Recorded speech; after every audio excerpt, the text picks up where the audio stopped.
BMS academy में आपका स्वागत है। हेलो फ्रेंड्स, ट्रिपल सी की सीरीज़ में आपका स्वागत है और मेरा नाम है वरिंदर सिंह।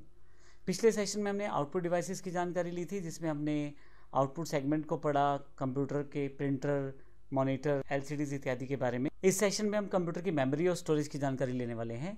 जब भी आप किसी निर्देश को देते हैं, सूचना स्टोर करते हैं या आप रिजल्ट्स को स्टोर करना कहीं रखना चाहते हैं कंप्यूटर में, तो उसके लिए कुछ स्पेस चाहिए होता है।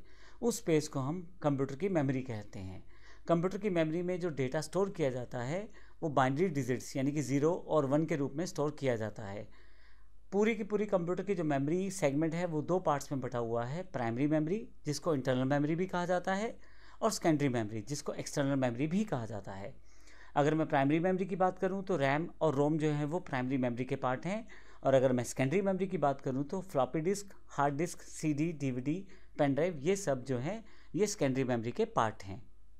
कंप्यूटर की मेमोरी से जुड़े हुए सभी सेगमेंट, चाहे वो प्राइमरी मेमोरी रैम रोम की बात करें या सेकेंडरी मेमोरी जैसे floppy disk, hard disk, CD, DVD या पेन ड्राइव या कार्ड रीडर, इन सब की बात हम इस पूरे सेशन में करने वाले हैं। सबसे पहले बात करते हैं प्राइमरी मेमोरी यानी कि इंटरनल मेमोरी की। इंटरनल मेमोरी वो मेमोरी होती है जहाँ पे आपका डेटा, इन्फॉर्मेशन या प्रोग्राम प्रोसेस के समय प्रेजेंट रहते हैं, अर्थात जब तक सीपीयू उन पे कार्य कर रहा होता है, प्रोसेस कर रहा होता है, तब तक वो प्राइमरी मेमोरी के अंदर रहते हैं। इसे इसीलिए टेम्परेरी मेमोरी भी कहा जाता है, क्योंकि जैसे ही आपका जो आउटपुट फाइनलाइज हो जाएगा तो उसको कहीं और स्टोर कर दिया जाता है। एक्चुअल में वो सेकेंडरी मेमोरी पे स्टोर किया जाता है, लेकिन सेकेंडरी मेमोरी पे जाने से पहले पहले जो भी कार्य किया जाता है वो प्राइमरी मेमोरी पे किया जाता है। इसमें आप डेटा को परमानेंटली स्टोर नहीं कर पाते, क्योंकि प्राइमरी मेमोरी जो रहती है वो एक तरह से टेम्परेरी मेमोरी होती है। इसे मेन मेमोरी भी कहा जाता है। यहाँ ज़रूर ध्यान रखिएगा कि टेम्परेरी मेमोरी, मेन मेमोरी, ये सब एक्चुअल में प्राइमरी मेमोरी के ही नाम हैं, और कई बार इसे अलग अलग तरह से क्वेश्चन को घुमा के पूछा जाता है, तो आपको ध्यान रखना पड़ेगा इन सभी क्वेश्चंस के आंसर्स का। यह जो मेमोरी रहती है प्राइमरी, ये दो तरह की है। एक है रैम, रैंडम एक्सेस मेमोरी, और एक है रोम, रीड ओनली मेमोरी। अगर मैं कंप्यूटर मेमोरी में सबसे पहले अगर रैम की बात करूं तो इसका मुख्य काम जो है टेम्परेरी प्रोसेस के लिए जगह देना है कंप्यूटर को। कंप्यूटर को जब भी कोई कार्य करना है तो उसको उन कैलकुलेशंस करने के लिए या उस डेटा को स्टोर करने के लिए एक जगह चाहिए। जब तक वह कार्य समाप्त नहीं होता वो सारा कार्य उस पर्टिकुलर जगह पे चलता रहता है। वह जगह असल में टेम्परेरी मेमोरी होती है, जिसको हम रैम कहते हैं। कंप्यूटर को कहीं से डेटा प्राप्त करना है, कहीं पे डेटा देना है, कुछ कैलकुलेशंस करनी है, वो सारी की सारी उस वक्त इसी रैम में हो रही होती हैं। मान लीजिए आपने ड्राइंग करना शुरू किया, तो जब तक आप ड्रॉ कर रहे हैं, चीज़ें फाइनलाइज कर रहे हैं, रंग भर रहे हैं, वो सारा का सारा कार्य रैम में हो रहा है। जब तक आप फाइल सेव नहीं करते, फाइल सेव करने से पहले पहले सारा कार्य जो रैम में हो रहा है। लेकिन जैसे आप फाइल सेव कर देंगे, उस फाइल की एक कॉपी जो है या उस फाइल को एग्जिस्ट कर दिया जाएगा सेकेंडरी मेमोरी में। तो सेव करने से पहले जो कार्य हो रहा था वो रैम में रहता है। आपको ये भी ध्यान हो कि किसी कारण से लैपटॉप या डेस्कटॉप बंद हो जाए, अगर आपने फाइल सेव नहीं किया तो वो फाइल आपको दोबारा नहीं मिल पाता। इसका कारण ही यही है क्योंकि वह एक टेम्परेरी मेमोरी में होता है और आपने सेव नहीं किया, इस कारण से वो ख़त्म हो जाता है या उड़ जाता है। रैम को इसीलिए वॉलेटाइल मेमोरी भी कहते हैं। रैम दो प्रकार की होती है, डी रैम यानी कि डायनेमिक रैम और एस रैम यानी कि static RAM. S D RAM जो आपकी सिंक्रोनाइज डायनेमिक रैम रहती है, R D RAM Rambus dynamic RAM, और D D RAM double data dynamic RAM.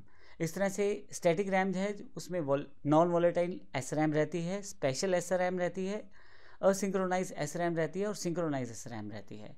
तो ये हमारे पास रैम के प्रकार हैं। लेकिन अगर हम बात करें रोम की, तो रोम क्या है? एक्चुअली रोम पहले से प्री बिल्ट चिप है जो कंप्यूटर के अंदर पहले से जुड़े हुए हैं, जिसमें कुछ खास इंस्ट्रक्शंस कंप्यूटर को स्टार्ट करने के लिए पहले से ही दे दी गई हैं। इसमें अलग से कोई मेमोरी अवेलेबल नहीं होती है, अलग से कोई कार्य नहीं होता। इसमें जो पहले से फीड कर दिया जाता है उसी इंस्ट्रक्शंस को कंप्यूटर फॉलो करता है। जब आपका कंप्यूटर स्टार्ट हो रहा होता है तो वह काफ़ी सारे रिसोर्सेज चेक करता है, क्या कीबोर्ड कनेक्टेड है, क्या माउस कनेक्टेड है। इन सब चीज़ों के लिए वो रोम की मेमोरी का इस्तेमाल करता है, वहाँ पे दी गई इंस्ट्रक्शंस को इस्तेमाल करता है। इसीलिए इसे नॉन वॉलेटाइल मेमोरी भी कहते हैं। ये जो रोम के अंदर इंस्ट्रक्शन सेव रहती हैं ये परमानेंट स्टोर रहती हैं, इसको आप ना हटा पाते हैं ना चेंज कर पाते हैं, और केवल कंप्यूटर वहाँ से रीड कर सकता है, वहाँ राइट नहीं कर सकता। तो जो इंस्ट्रक्शंस हैं उनको सिर्फ कंप्यूटर फॉलो करता है जो रोम में पड़ी रहती हैं। ज़्यादातर ये जो रोम चिप्स होती है ये मैन्युफैक्चरर, जो कंप्यूटर मैन्युफैक्चरर होते हैं, उनके द्वारा ही पहले से एम्बेड करके दी जाती हैं और इनके अंदर पहले से ही प्री लोडेड इंस्ट्रक्शंस रहती हैं। यहाँ पे अगर मैं रोम के प्रकार की बात करूँ तो programmable read only memory, erasable programmable read only memory और electronically erasable programmable read only memory, P ROM, EPROM और ई एप्रोम, ये प्रकार हैं जो हमारे पास रोम के अवेलेबल हैं। अगर हम सेकेंडरी मेमोरी की बात करें तो जब तक आप कंप्यूटर पे ड्राइंग कर रहे थे और आपने फाइल को सेव नहीं किया था तब तक तो वह सारा कार्य रैम में हो रहा था।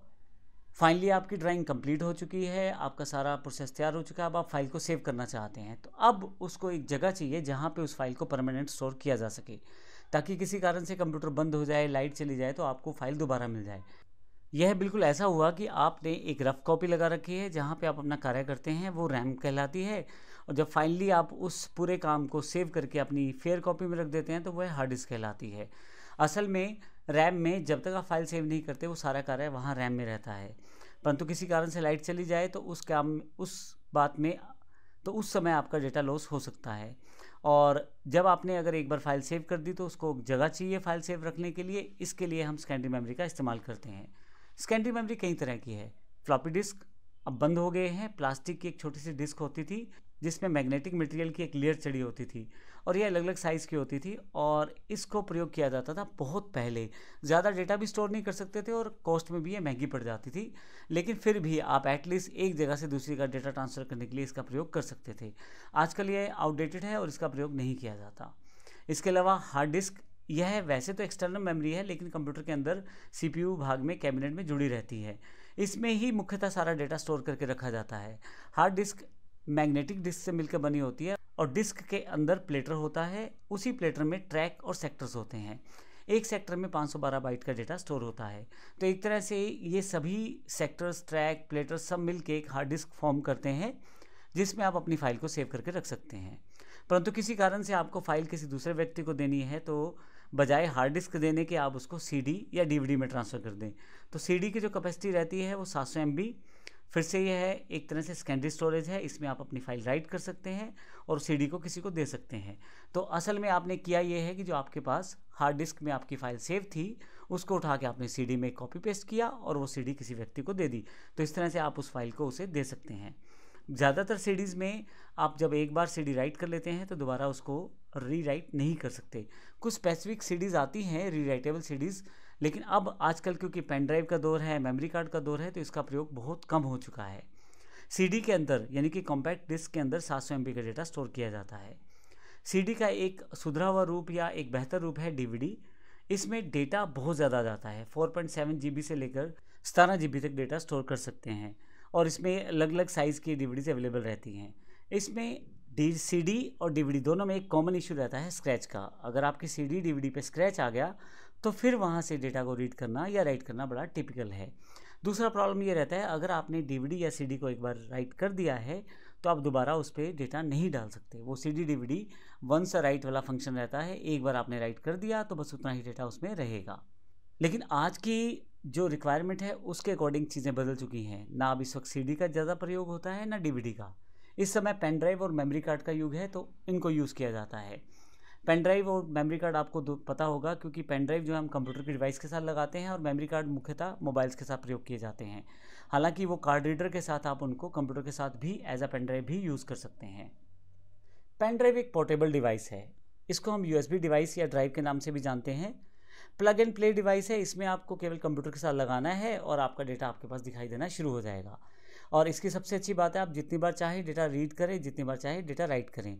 पुराने डेटा को उठा के आप नया डाल दें, जितना कैपेसिटी खाली है उतना डेटा आप उसमें डाल सकते हैं। पेन ड्राइव अलग अलग साइजेज़ में अवेलेबल होती है, जैसे 2 GB, 4 GB, 8 GB, 16 GB। 2 की मल्टीपल पावर में बढ़ती जाती है, 32 GB, 64 GB और 128 GB। अभी तक हमारे पास ये 128 GB तक की पेन ड्राइव्स अवेलेबल हो चुकी हैं। इसके अलावा 256 और 512 इसकी बहुत जल्दी ही आपके पास पेन ड्राइव्स अवेलेबल हो जाएंगी मार्केट में। तो इसकी कैपेसिटी बहुत ज़्यादा बढ़ती जा रही है पेन ड्राइव्स की। इसके अलावा हमारे पास मेमोरी कार्ड है। मेमोरी कार्ड एक प्रकार का स्टोरेज मीडिया है।